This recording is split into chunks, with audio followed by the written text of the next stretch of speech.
Assalamualaikum warahmatullahi wabarakatuh.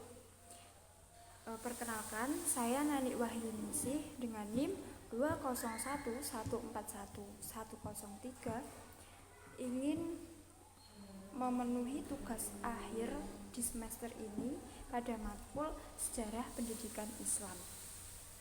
Nah, untuk soal yang pertama adalah pada periode pertengahan terdapat beberapa kerajaan Islam yang populer, yaitu kerajaan dinasti Turki Utsmani, dinasti Syafawi, dan dinasti Mughal. Nah, bagaimana peran penting ketiga kerajaan Islam tersebut pada masa lalu dan masa kini, dan bagaimana perkiraan kondisi dan harapan perkembangan Islam di masa mendatang di wilayah tersebut. Nah, perlu kita ketahui bahwa dinasti Turki Utsmani, dinasti Syafawi, dan dinasti Mughal ini merupakan dinasti yang besar yang cukup populer di masa pertengahan Islam. Nah, untuk pertama yang saya bahas adalah kerajaan atau dinasti Turki Utsmani. Kerajaan Turki Utsmani atau disebut juga dengan otonom. Otonom ini berasal dari nama nenek moyang mereka. Nah, kemudian Utsman adalah nama khalifah pertama. Nah, otonom adalah salah satu dinasti besar di dunia dan yang paling lama berkuasa dalam sejarah dunia. Nah, kerajaan ini telah berkuasa sejak tahun 1300 sampai 1922 Masehi. Kerajaan ini berada di Turki. Nah, Utsman adalah khalifah atau sultan yang pertama. Kemudian diikuti sultan lainnya dengan dasar hubungan darah atau garis keturunan. Nah, kerajaan ini mencapai puncak kejayaannya pada masa pemerintah Sulaiman pada abad ke-16. Pada tahun 1529, pasukan Sulaiman hampir menguasai Wina. Nah, Turki Utsmani ini kembali menyumbangkan wilayah yang cukup luas bagi agama Islam. Mereka berhasil melakukan ekspansi Islam ke Eropa Timur. Bahkan mereka adalah satu-satunya yang berhasil menaklukkan Konstantinopel. Nah, ini ditaklukkan oleh Muhammad Al-Fatih pada tahun 1453 Masehi. Maka dengan dikuasainya Konstantinopel, pintu ekspansi ke Eropa semakin terbuka lebar. Nah, peran penting dinasti atau kerajaan ini, hubungannya antara masa lalu dan masa kini yang paling menonjol itu ada 4. Nah, ada 4. Yang pertama ini adalah dari bidang kesastraan, kedua bidang keilmuan, ketiga bidang kesenian, dan ketiga adalah bidang arsitektur. Nah, perlu kita ketahui pada masa pemerintahan Sulaiman banyak gereja yang diubah menjadi masjid.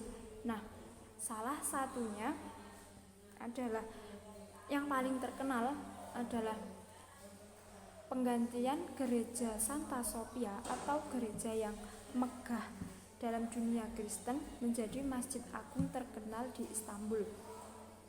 Dalam bidang struktur terdapat sarana-sarana yang dibangun seperti istana, sekolah, asrama, rumah sakit, panti asuhan, pusat torekot, dan lain-lain.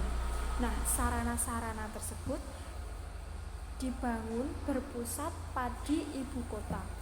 Nah, kemudian berkembang juga kegiatan ilmu pengetahuan dan kehidupan seni budaya dalam masa kerajaan Utsmani ini. Nah, pada bidang pendidikan terdapat sains dan teknologi. Masyarakatnya banyak yang membangun perpustakaan besar yang dilengkapi dengan buku terjemahan peradaban lain dan manuskrip asli.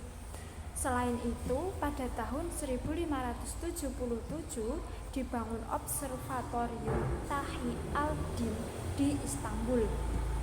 Nah, dan juga terdapat universitas Islam tertua di dunia dan sampai sekarang masih ada. Dalam bidang ilmu pengetahuan muncul karya ilmu kalam atau teologi, kemudian ilmu tafsir, ilmu hadis, ilmu tasawuf, ilmu hukum, dan kemudian karya tentang ilmu mantik, ilmu sip, karya ilmu peperangan dan persenjataan, kemudian karya ilmu politik, dan lain-lain. Selain itu, dalam kebudayaan juga berkembang ahli musik serta karyanya. Nah, demikian juga ahli historian atau ahli sejarah. Nah, untuk kondisi dan keadaan Turki saat ini yang beragama Islam di negara Turki itu cukup banyak. Kini sekitar 99,8% penduduk Turki adalah muslim dengan presentase 70-80 Sunni dan sisanya adalah Alawiyin dan Syiah dengan presentase 20-30%. Kemudian ada pengikut 12 imam dengan 3%. Dan untuk untuk harapannya semoga Islam tetap terjaga di negara Turki dan semua peninggalannya seperti Masjid Hagia Sophia, karya-karya ilmu seperti ilmu kalam, tafsir, karya tentang ilmu mantek, ilmu sip, dan lain-lain dapat berkembang kembali dan tetap mengikuti ajaran Islam. Kemudian untuk yang nomor 2 yang akan saya bahas adalah kerajaan atau dinasti Syafawi. Nah, dinasti Syafawi ini berdiri pada tahun 1501 sampai 1736, berasal dari sebuah gerakan Torekot yang berdiri dari Ardabil, yaitu sebuah kota di Azerbaijan, Iran. Dan Torekot ini diberi nama Syafawiyah, didirikan pada waktu yang hampir bersamaan dengan Daulah Turki Utsmani di Asia Kecil. Nah, nama Safawiyah ini diambil dari nama pendirinya, yaitu Saf al-Din. Nah, kemudian Torekot Safawi ini masih merupakan gerakan murni keagamaan.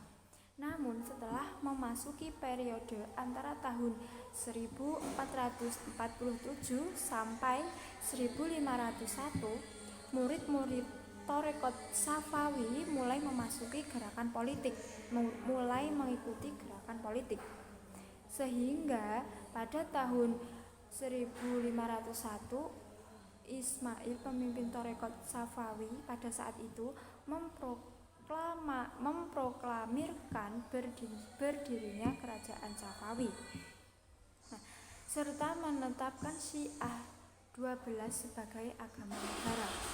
Sebagai raja pertama, ia berhasil memperluas kerajaan Safawi yang mencakup seluruh daerah Persia hingga sebelah timur, yaitu Fertile Crescent. Nah, puncak kejayaan dari dinasti Safawi ini sangat terasa pada masa pemerintah Syah Abbas pertama. Kondisi politik, ekonomi, sosial maupun keagamaan mengalami kemajuan pada saat pemerintahan Syah Abbas yang pertama.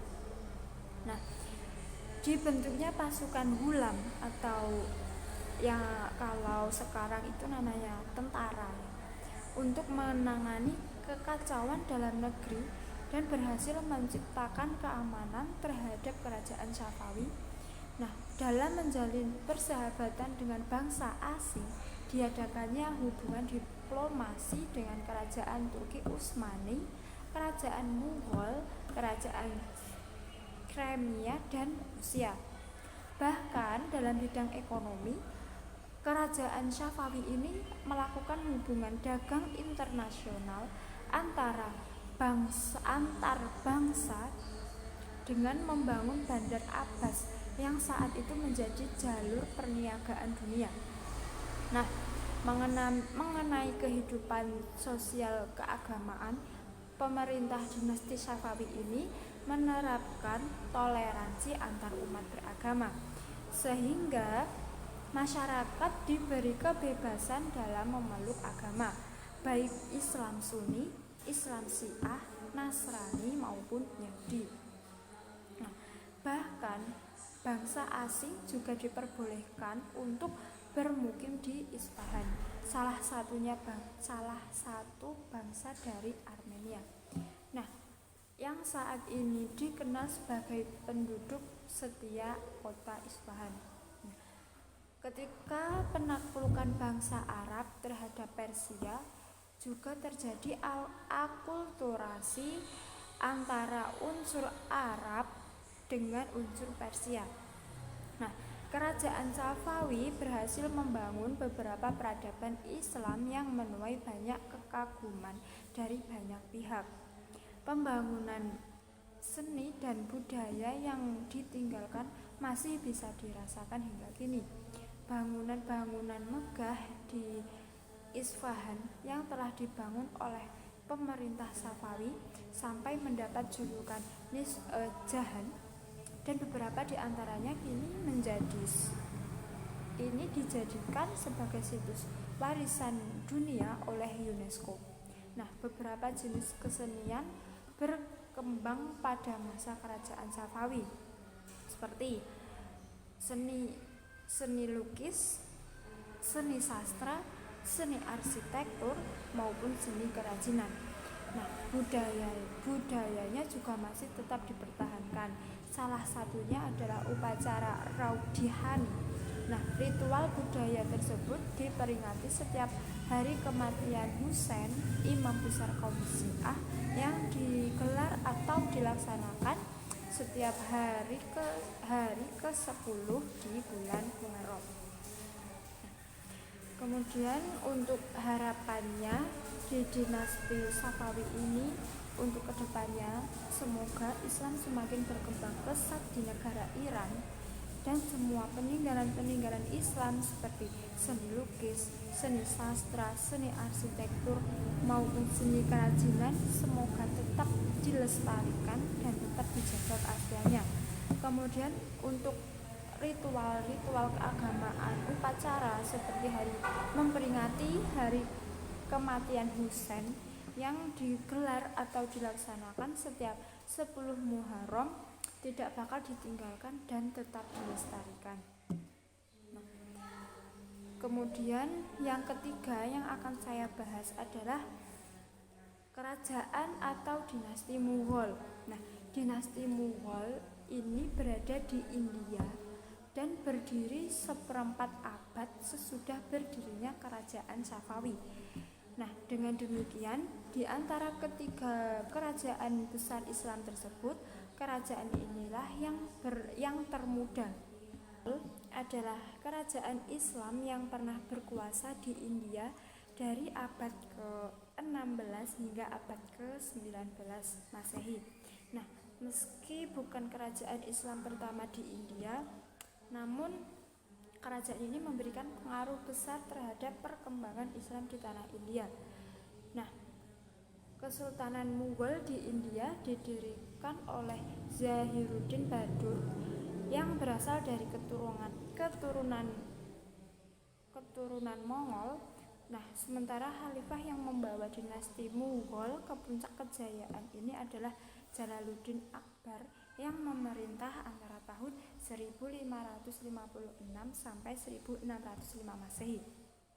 Namun, memasuki abad ke-19, dinasti Mughal ini mulai runtuh karena raja penerusnya tidak sanggup memerintah seperti pemerintah yang sabar dari pendahulunya.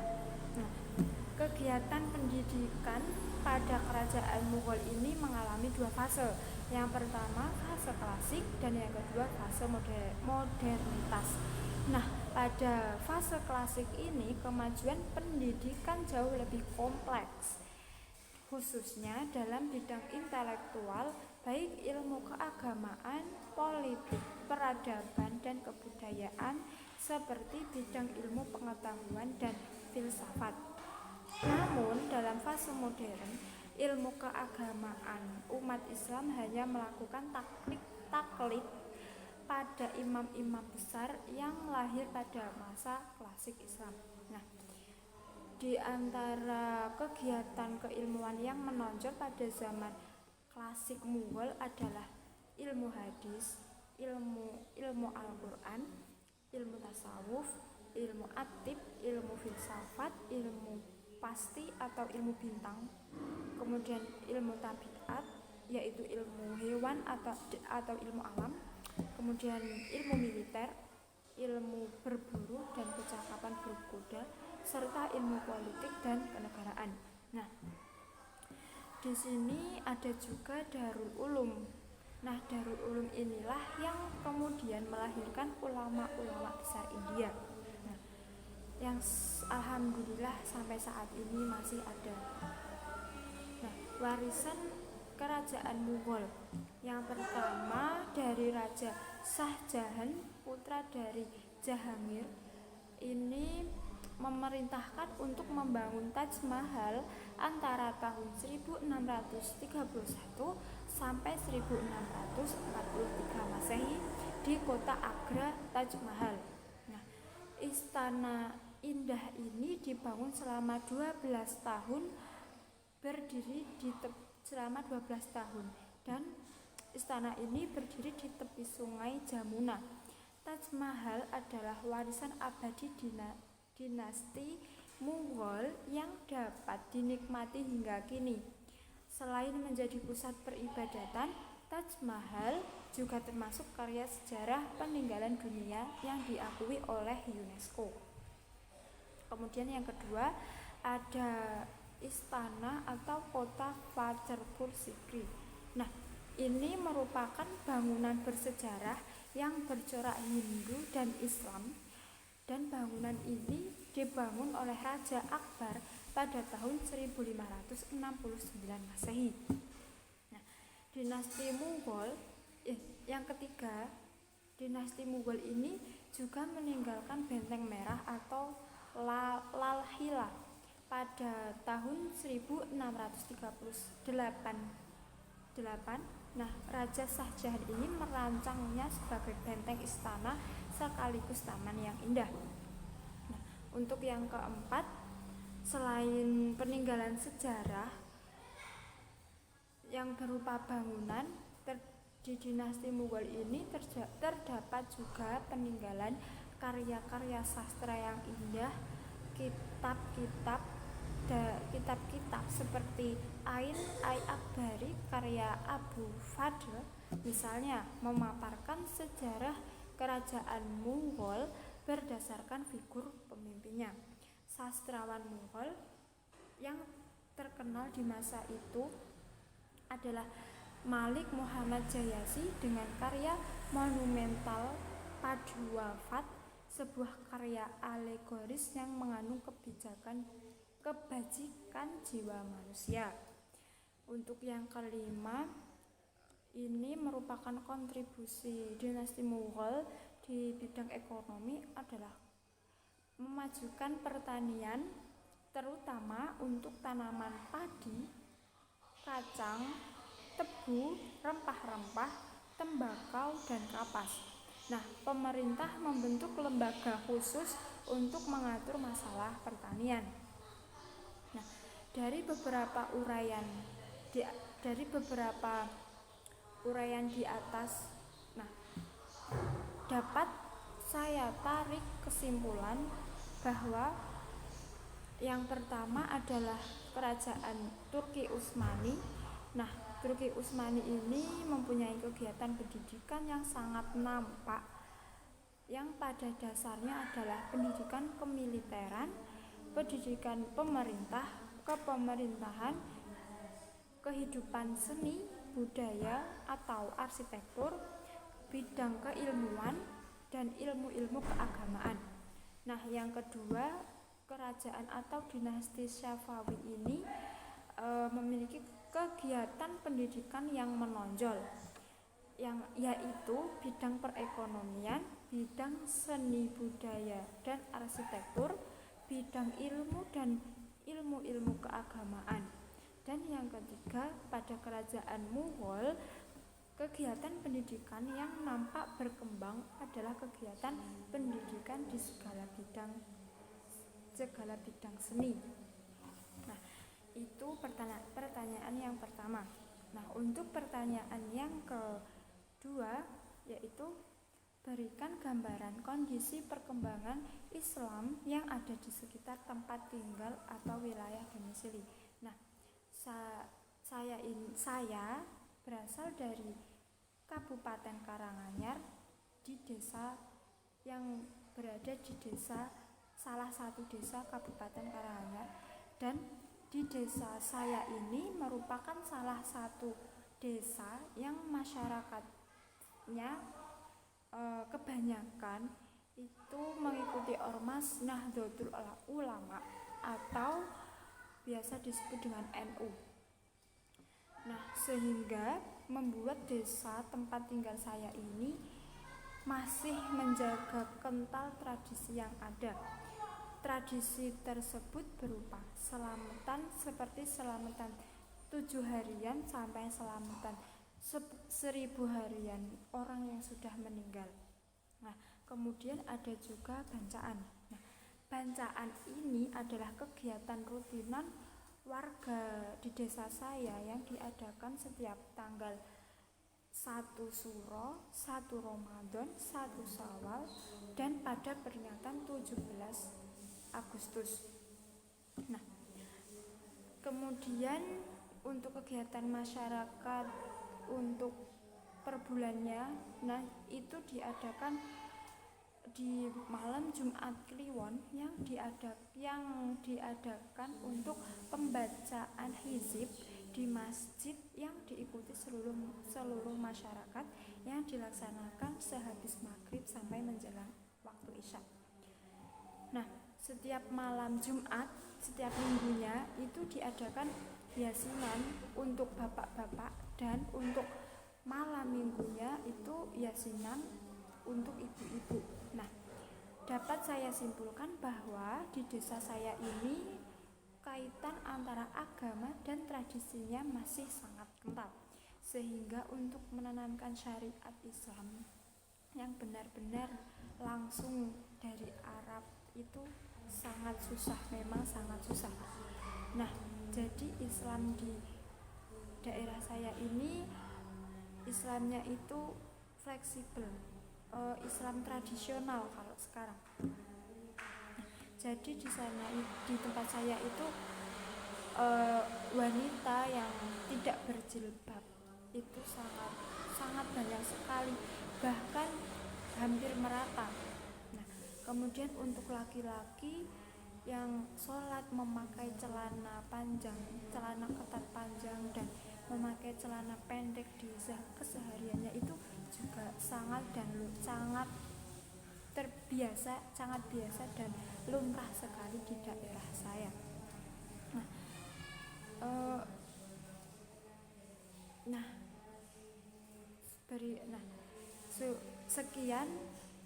Sekian dari saya. Bila ada salahnya saya minta maaf. Wassalamualaikum warahmatullahi wabarakatuh.